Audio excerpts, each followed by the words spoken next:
नमस्कार दोस्तों, स्वागत है आपका ए टू जेड स्टोरीज अद्भुत ऑफिशियल पर। साधु संत फकीर गुरु रहबरों की सदा ही जय जयकार।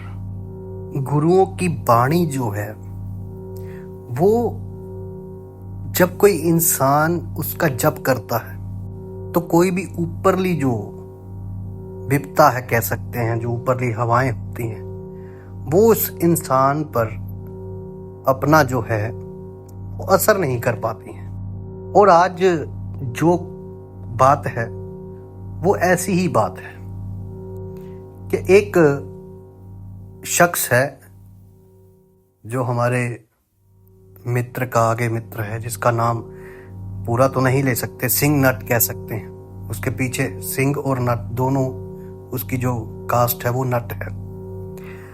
तो वो पढ़ते थे दोनों आपस में, तो उसने एक बात, ऐसे ही बातें चल पड़ी तो उसके साथ एक बार उसने बात बतलाई कि ये जो बात है ये पटियाला की बात है। पटियाला जो सरहंद से पटियाले की तरफ जो रास्ता जाता है उसकी बात है।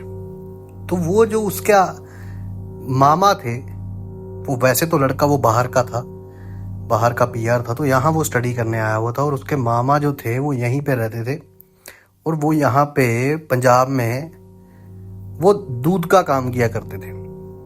तो उनकी अपनी उस वक्त डेयरी का काम था, फिर तो वो भी बाहर चले गए।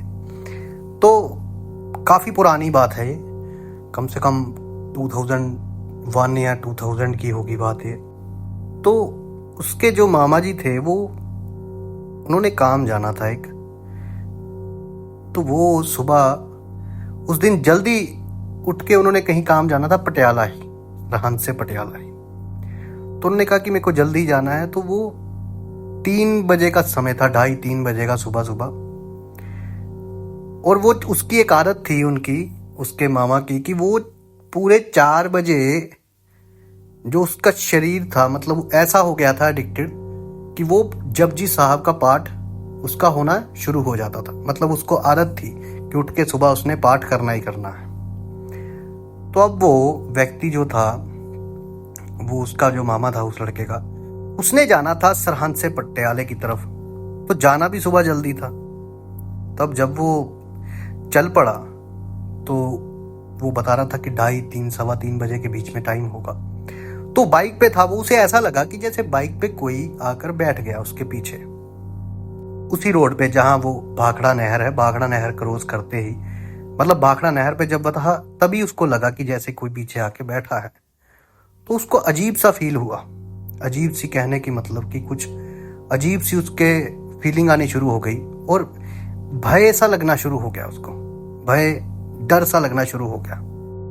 तो जैसे वो कुछ कह सकते हैं कि उस हवा का प्रभाव था, या वो जो साया था, या वो कोई चीज थी ऐसी जिसने उसको थोड़ी देर के लिए ऐसा असमंजस में डाला कि वो थोड़ी सी आगे जाके वहां अंधेरे में रुक सा गया। वो रुक गया, उसका बाइक जो था वो वहां रुक गया।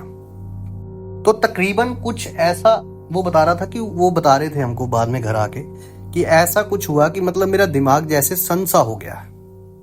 तो तकरीबन ये हालत रही, वहीं पे ही वो खड़े रहे अंधेरे में रात में, ना जाने क्यों खड़े रहे। 20-25 मिनट कहते, मुझे याद भी नहीं मैं क्या कर रहा था। और एक समय आता है ना जब इंसान जो एक बार ना जो बंदगी करता है, जो परमात्मा का सिमरन करता है, जो एक शब्द का उच्चारण करता है, जिस समय, उस समय उसकी बॉडी जो है वो उस समय शब्द में, मतलब बॉडी में चलने लग जाता था, उनके रूह को कह लो, रूह में चलने लग जाता था, शब्द था। और तब उन्हें कुछ समझ नहीं लगा कि ये हो क्या रहा है। उस समय के बाद उन्होंने, जैसे उन्होंने गुरबानी का उच्चारण किया, उन्होंने मूल मंत्र का उच्चारण किया। उन्होंने जब मूल मंत्र का उच्चारण किया, एक ओंकार सतनाम करता पुरख निरपौ निर्वैर अकाल मूरत अजूनी सहबंग गुर प्रसाद जपात सच जुगात सच है भी सच नानक होसी भी सच।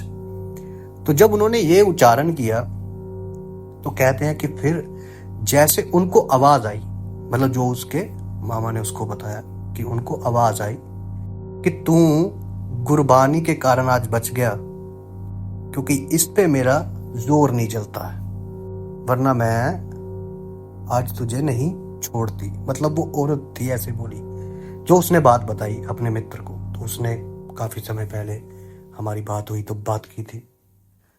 तो इसका मतलब यही है कि परमात्मा का जहां सिमरन होता है तो उसके बाद वो छोड़ के जैसे चलेगी। और जब ये बात हुई थी तो कह रहे थे उसके बाद वो काफी लेट आए घर पे। तो जब हमने पूछा कि क्या था, फिर उन्होंने ये बातें बतलाई थी कि ऐसे ऐसे हो गया था मेरे साथ कुछ। तो फिर वहाँ गुरुद्वारा साहब में वो माथा टेकने गए। तो हुआ ऐसा है कि देखो, जहाँ पे गुरुओं, पीरों, फकीरों की या राम नाम का जप, जहां भी परमात्मा का जप होता है, परमात्मा का सिमरन होता है, और गुरबानी तो गुरुओं की लिखी हुई है, तो वो तो अकाल पुरख से, परमात्मा से ही आई है वो गुरबानी।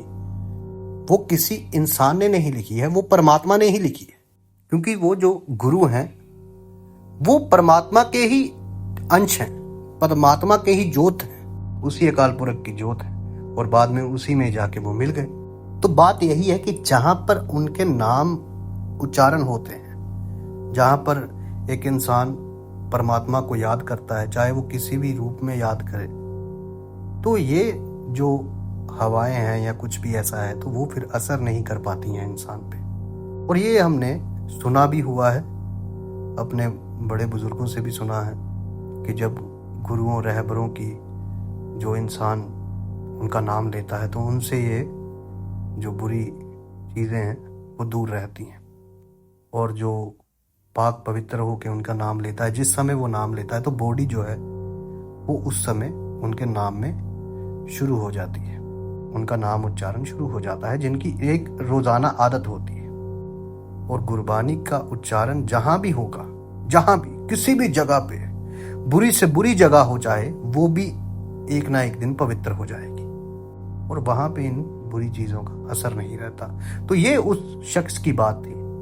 तो आप गौर करिए कितनी ताकत होगी गुरबानी में। जल्दी मिलते हैं एक और वीडियो के साथ।